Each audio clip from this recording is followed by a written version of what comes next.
ভিডিঅ'টোৰ জৰিয়তে আজি আমি আত্মনিৰ্ভৰ অসম অভিযান আঁচনিখনৰ যোনটো বিজনেছ প্লেন এটা ডেছক্ৰিপশ্যন লিখিব লাগে ন তাৰ ওপৰত আমি কথা পাতিম আৰু তাতে মই সকলোখিনি কথা দিম এটা ইয়াতে আপোনালোকে চাব হা ইয়াত মই যোনটো বিজনেছ প্লেনৰ বিষয়ে আলোচনা কৰিম হেতু হৈছে ডিটিপি জেৰক্সফ কিন্তু ইয়াৰ পৰা বাকি সকলে যিবিলাক প্ৰজেক্ট লৈছে কাম কৰিবৰ বাবে তেখেতলোকে এটা আইডিয়া কৰি ল'ব আৰু ইয়াতে আপোনালোকক মই এটা ক্লিয়াৰলি কথা ক'ব বিচাৰিছো যদি মোৰ এই বিজনেছ প্লেনটো ডেছক্ৰিপশ্যনটো আপোনালোকৰ পছন্দ হয় তেতিয়াহে আপোনালোকে গ্ৰহণ কৰিব নতুবা আপোনালোকে বিজনেছ প্লেনটো মুটকে যদি মানে অভিজ্ঞ ব্যক্তি কিছুমানক দেখাব কাৰণ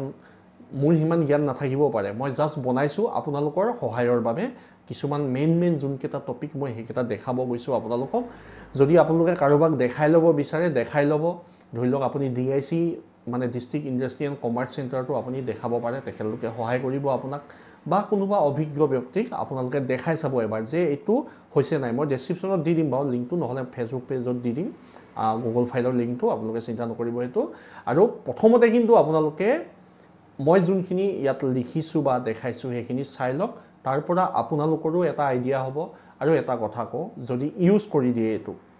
মানে এই ডেছক্ৰিপশ্যন বিজনেছ প্লেনৰ ডেছক্ৰিপশ্যনটো যদি আপোনালোকে ইউজ কৰিব বিচাৰে তেনেহলে আপোনালোকে সামাৰাইজ কৰি ল'ব প্ৰতিটো কথা মানে মই লিখাখিনিকে জাস্ট লিখি নিদিব আপোনালোকে হেতু পঢ়ি তাৰ ওপৰত এটা সামাৰি নিজে বনাব প্ৰতিটো টপিক বা প্ৰতিটো পইণ্টৰ এগেইনষ্টত আপোনালোকে নিজে পঢ়ি পিনে নিজৰ ভাষাৰে এটা ইংলিছত লিখিব চাব বা কাৰোবাৰ সহায় ল'ব আপোনালোকৰ ইচ্ছা কিন্তু মই জাস্ট আপোনালোকক দেখাই দিছো এজ এ এডুকেশ্যন পাৰপজ হা যে মই এটোৱে দিব লাগিব বুলি মই আপোনালোকক কোৱা নাই বা মোৰ এটোৱে দিব বুলি মই আপোনালোকক কেতিয়াও ক'ব নাযাওঁ কাৰণ আত্মনিৰ্ভৰ অসম আঁচনিখন এনেকুৱা এখন আঁচনি যে সকলোকে সিলেক্ট কৰিব নহয় কিমানক দিব কৈছে আপোনালোকে জানে তাৰ ভিতৰত যাৰ সকলোবিলাক ভাল দেখিব তেখেতলোকে পাব হেতু আপোনালোকে জানে ময়ো জানো সেইভাবে আপোনালোকে যিমান পাৰে ফৰ্মখন ভালদৰে ফিল আপ কৰিবলৈ চাওক যিমান পাৰে ডেছক্ৰিপশ্যনটো আপোনালোকে নিজে মনৰ পৰা ভাবিবলৈ চাওক মই এটা আইডিয়া দি দিম আইডিয়াটোৰ পৰা আপোনালোকে যোনকেইটা পইণ্ট আছে সেই পইণ্ট কেইটা আপোনালোকে ভালদৰে চাব নিজৰ মতে বিবেচনা কৰিব চাব তাৰ পাছত আপোনালোকে ফৰ্মখন ফিল আপ কৰিব আৰু বেছিকৈ কৈ নাথাকো মই ডাইৰেক্ট প্ৰজেক্ট ৰিপৰ্ট মানে প্ৰজেক্ট ৰিপৰ্টে ওলাইছে কি কয় বিজনেছ প্লেনটো আপোনালোকক দেখাই দিছো পুনৰবাৰ আপোনালোকক ইংৰাজী নৱবৰ্ষৰ শুভেচ্ছা জনাই আজিৰ ভিডিঅ'টো আৰম্ভ কৰিছো যেহেতু মই কৈছোৱে যে ডিটিপি জেৰক্সফৰ যোনটো বিজনেছ প্লেন আপোনালোকে মানে লিখিব লাগে তাৰ ওপৰত আজিৰ ভিডিঅ'টো ইয়াতে আপোনালোকক মই প্ৰথমতেই কওঁ যে এটো এটা এডুকেশ্যনেল পাৰপজৰ আইডিয়া হয় আপোনালোকে পঢ়ি চাব মই দি দিম ফাইল লিংকটো আৰু তাৰ পৰা বিবেচনা কৰি ল'ব আপোনালোকে কি দিয়া উচিত আৰু মই যিমানখিনিলৈকে জানো বা মই যিমানখিনিলৈকে বুজো মই যিকিটা মেইন পইণ্ট হয় সকলোকেইটা কভাৰ কৰিব চেষ্টা কৰিছো তাৰ ভিতৰত প্ৰথম আহিব আপুনি যেতিয়া বিজনেছ প্লেনটো লিখিব এক্সিকিউটিভ সামাৰি বা সামাৰিটো বা ইন্ট্ৰডাকচনটো আপোনালোকে লিখিব লাগিব মই এক্সিকিউটিভ সামাৰি বুলি লিখিছো আপোনালোকে ইন্ট্ৰডাকচন বুলিও লিখিব পাৰে তাৰ পাছত আপোনাৰ বিজনেছটোৰ এটা ডেছক্ৰিপশ্যন লিখিব সৰুকে তাৰ পাছত আপোনাৰ টাৰ্গেট মাৰ্কেটিংটো লিখিব আপুনি কাক টাৰ্গেট কৰিব বিচাৰিছে আপোনাৰ ব্যৱসায়টোৰ জৰিয়তে ঠিক আছে তাৰ পাছত কম্পিটিটিভ যোনটো এনালাইসিস হয় তাৰ ওপৰত অকমান লিখিব লাগিব আপুনি মই এখিনি লিখি দিছো আপোনালোকে তাৰ পৰা চাই লৈ বিভিন্ন ধৰণৰ মাধ্যম আছে আপোনালোকে চাব বুজিব বা কনভাৰ্ট কৰি চাব নিজৰ ল্যাঙ্গুৱেজত বা তাৰে এটা সামাৰি আপোনালোকে নিজে উলিয়াই ল'ব মানে গম পাইছে প্ৰতিটো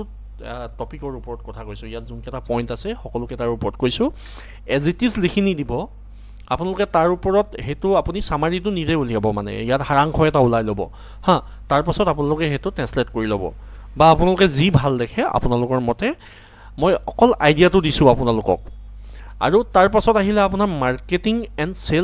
সেলস যোনটো ষ্ট্ৰেটেজি হয় হেতুৰ ওপৰত আপোনালোকে অকমান লিখিব লাগিব ইমান দীঘল নিলিখিলেও হ'ব যেহেতু 500 ক্যাৰেক্টাৰৰ ভিতৰত দিছে মইতো ইয়াত বহুত দীঘলে লিখি থোৱা আছে আপোনালোকে অলপ কমকে লিখিলেও হ'ব হেইভাবে আপোনালোকে এই যোনটো পইণ্ট হয় এটো কভাৰ কৰিব যাব মই ভিডিঅ'টো বেছি দীঘল নকৰো হেইভাবে ফটাফট কৈ দিছো হা তাপা অপাৰেশনস অপাৰেশন প্লেনটো আপোনালোকে লিখিব লাগিব তাপা আপোনাৰ যোনটো ফাইনান্সিয়াল প্ৰজেকচন হয় নেক্সট ফাইনান্সিয়াল প্ৰজেকচনৰ ওপৰত চাব আপোনালোকে এইখিনি যেতিয়া যেহেতু আপোনালোকে আত্মনিৰ্ভৰ অসমত আবেদন কৰি আপোনালোকে এটা ব্যৱসায় কৰিব আহিছে হয় নাই ব্যৱসায় কৰিলে এই বস্তুবিলাক অলপ অলপ আপোনালোকে জনাটো ভাল আৰু একেবাৰে কাৰোবাক কপি কৰাটো বেয়া নিজেই অলপ এনালাইচিছ কৰাটো ভাল সেইভাবে আপোনালোকে এইখিনি পঢ়ি চাব বুজি ল'ব তাৰপাছত আপোনালোকে অটোমেটিক আপোনালোকৰ মই ইমানটোলৈকে ক'ব পাৰোঁ আপোনালোকৰ মনত অটোমেটিক্যালি গোটেই বিষয়বস্তুখিনি আহি যাব আপোনালোকে লিখি ল'ব অসমীয়াত লিখে যিহল লিখে যদি বেছি ইংলিছ নাজানে অসমীয়াত লিখি ল'ব তাৰপাছত ট্ৰেন্সলেট কৰি ল'ব আৰামত গুগল ট্ৰেন্সলেটৰ আছেইচোন ট্ৰেন্সলেট কৰিবলৈ হয় নাই তাৰপাছত আহিলে ৰিস্ক মেনেজমেণ্টটো আপোনালোকে কেনেকৈ কৰিব ব্যৱসায় এটা কৰিলে ৰিস্ক ল'বই লাগিব হয় নাই তাৰপাছত আহিলে আপোনাৰ কনক্লুজনটো আপোনালোকে যেনেদৰে পায় তেনেদৰে লিখিব ইয়াত মই বেছি বিশেষকৈ লিখি দিয়া নাই আৰু গোটেইখিনি পঢ়ি মই আপোনালোকৰ টাইম ৱেষ্ট নকৰোঁ কেতিয়াও আপোনালোকক এটাই কথা ক'ম মই এইটো মই ডেছক্ৰিপশ্যনত বা ফেচবুক পেজটোত মোৰ ভাগৰ দি দিছোঁ ফেচবুক পেজটোত মই এটা লিংক দি দিম আপোনালোকে তাৰ পৰা যাব এইটো ডাউনলোড কৰি ল'ব ডাউনলোড কৰি আপোনালোকে চাব বুজিব পঢ়িব অলপ ভালদৰে দুবাৰ তিনিবাৰ পঢ়িলে আপোনালোকৰ মনত আহি যাব আৰু এইখিনিতে এটা কথা কওঁ মই বৰ্তমান ডিটিপি জেৰক্স শ্বপৰ বিজনেছ প্লেন দিলোঁ পাছৰখিনি মই দিবলৈ চেষ্টা কৰিম তেনেধৰণে আৰু ইয়াৰ পৰাই এটা আইডিয়া লৈ আপুনি বাকীখিনি ডেছক্ৰিপশ্যন আপোনালোকে নিজে বনাব পাৰিব ডেছক্ৰিপশ্যনটো অলপ ধুনীয়াকৈ লিখিব কেনেদৰে আপোনালোকে ছামাৰাইজ কৰে সেইটো আপোনালোকৰ কথা কিন্তু মই যিমানখিনি আপোনালোকক সহায় কৰিম বুলি প্ৰতিশ্ৰুতি দিছিলোঁ সেই মৰ্মে মই আপোনালোকলৈ এনেকুৱা এটা মানে বিজনেছ প্লেনৰ বিষয়ে এটা ডেছক্ৰিপশ্যন মই আপোনালোকক দি দিছোঁ আৰু যিসকলে ভাল পায় সেইসকলে মোৰ ফেচবুক পেজটো কাইণ্ডলি শ্বেয়াৰ কৰি দিব ইউটিউবৰ ভিডিঅ' আপোনালোকে শ্বেয়াৰ কৰে তাৰ বাবে বহুত ধন্যবাদ মোৰ আপোনালোকৰ ইচ্ছা থাকিলে শ্বেয়াৰ কৰিব পাৰে ভিডিঅ'সমূহ মোৰ ভাগৰ ফেচবুকত হওক বা ইউটিউবত হওক য'তেই হওক বাৰু আৰু বেছি দীঘল নকৰোঁ আপোনালোকৰ পৰা মই কমেণ্ট পাম বুলি আশা ৰাখিলোঁ ইয়াত মই যিখিনি আপোনালোকক দিলোঁ বা জনালোঁ আপোনালোকে পঢ়ি মেলি মোক কমেণ্ট কৰিব যে মোক ক'ৰবাত কিবা ভুল হৈছে নি বা মই কিবা ভুল লিখিছোঁ নি সকলোবিলাক আপোনালোকে কমেণ্টৰ জৰিয়তে জনালে আপোনালোকো উপকৃত হ'ব লগতে ময়ো উপকৃত হ'ম মই কিদৰে উপকৃত হ'ম কাৰণ এজনে মিলি একো এটা বস্তু আমি জাজমেণ্ট কৰিব নোৱাৰোঁ যে মই ইমানো অভাৰ কিবা